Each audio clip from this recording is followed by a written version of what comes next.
From Vidya coaching centre. I am mathematics teacher.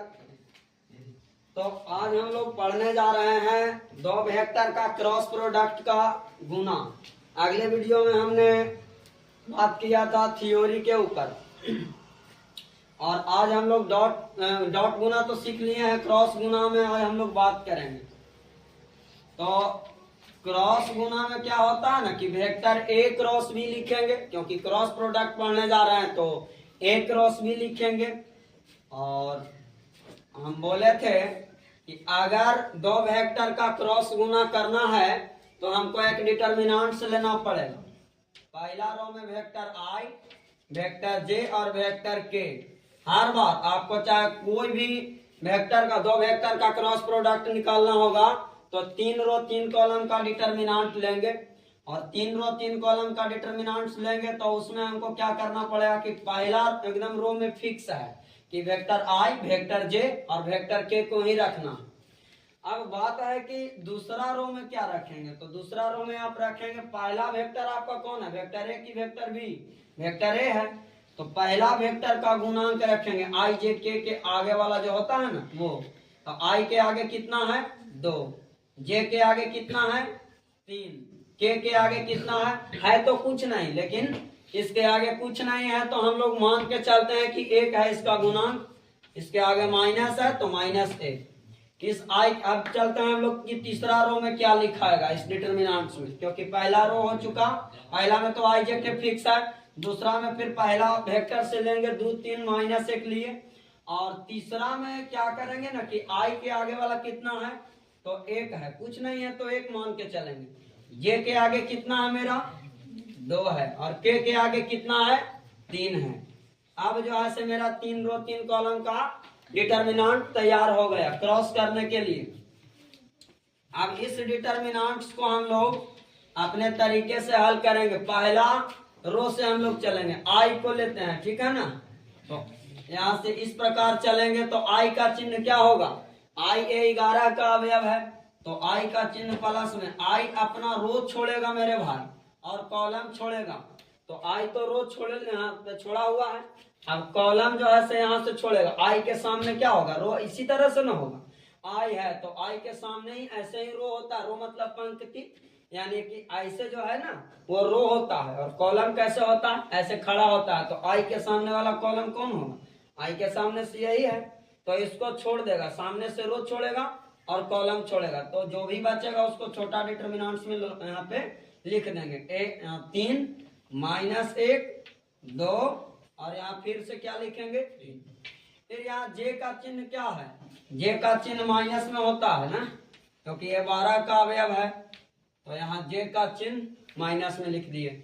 अब जे अपना रो छोड़ दिया है, सामने से कॉलम छोड़ेगा तो क्या होगा 2 -1, यहाँ से फिर बचेगा क्या 1 बचेगा, और फिर यहाँ से क्या बचेगा 3 बचेगा। अब हमको किसको लेना है, आई के उतार दिए, जे के उतार दिए डिटर्मिनेंट्स में से, और अब हमको किसको उतारना है के को उतारना पड़ेगा, है ना। तो यहाँ से के वेक्टर रो छोड़ेगा कॉलम छोड़ेगा, रो तो छोड़ा हुआ है, अब कॉलम छोड़ेगा यहाँ से, तो कॉलम छोड़ेगा तो क्या क्या बचेगा 2 3 1 2, तो यहाँ से इसमें लिख देंगे 2 3 1 2। आइए मित्रों हम लोग बात करते हैं इस डिटर्मिनेंट्स को हल करने में, है ना।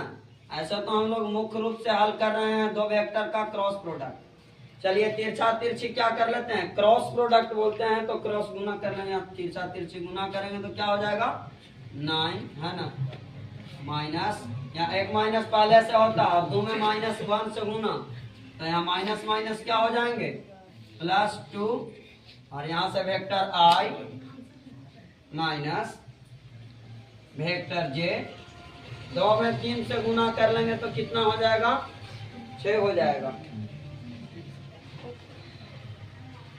2 में यहाँ 3 से गुना करेंगे तो कितना हो जाएगा 6। एक माइनस पहले से ही होता है और एक में अलग से -1 से गुना, तो कितना हो जाएगा -1, यहाँ लिख देते हैं -1। कोई स्टूडेंट को दिक्कत ना, एक तो माइनस पहले से ही होता है और एक में -1 से गुना, तो यहाँ पे भी उसी तरह का, यहाँ पे भी डिटेल्स में थोड़ा सा हो जाएगा, है ना। 9 यहाँ माइनस और यहाँ -2 है ना, एक माइनस पहले से और एक 2 में -1 से गुना तो -2 वेक्टर आई, साथ में ही था माइनस के माइनस वेक्टर जे, और 2 तिहाई 6 -1 पहले से और एक में -1 से तो -1 प्लस के वेक्टर 2 दूना का 4 माइनस एक में 3 से गुना तो 3। आइए इसको हम लोग अगले लाइन में देखते हैं। वेक्टर ए क्रॉस बी 9 और -9 के 9 यहाँ माइनस माइनस कितना हो जाएगा, +2 हो जाएगा ना। तो 9 + 2 वेक्टर आई, फिर माइनस वेक्टर जे, और 6 के 6 माइनस माइनस कितना हो जाएगा, प्लस हो जाएगा ना। तो 6 + 1 है ना, 6 प्लस वेक्टर के 4, और 4 में से यहाँ 3 जो हो जाएगा वो माइनस हो जाएगा, तो कितना हो जाएगा, 1 हो जाएगा ना। वेक्टर ए क्रॉस बी 9 और 2 कितना हो जाएगा, 11, 11 में लग जाएगा वेक्टर आई, 6 और 1 कितना 7, यहाँ चिन्ह ऋणात्मक था तो चिन्ह ऋणात्मक ही होगा, 7 वेक्टर जे, और के में 1 से गुना तो के ही रहेगा। और यही जो होगा इस वेक्टर का क्रॉस प्रोडक्ट का आंसर हो जाएगा। यानी कि 2 वेक्टर के अगर हम क्रॉस गुना करते हैं तो आंसर में भी क्या आता है, एक वेक्टर ही आता है। जय हिंद।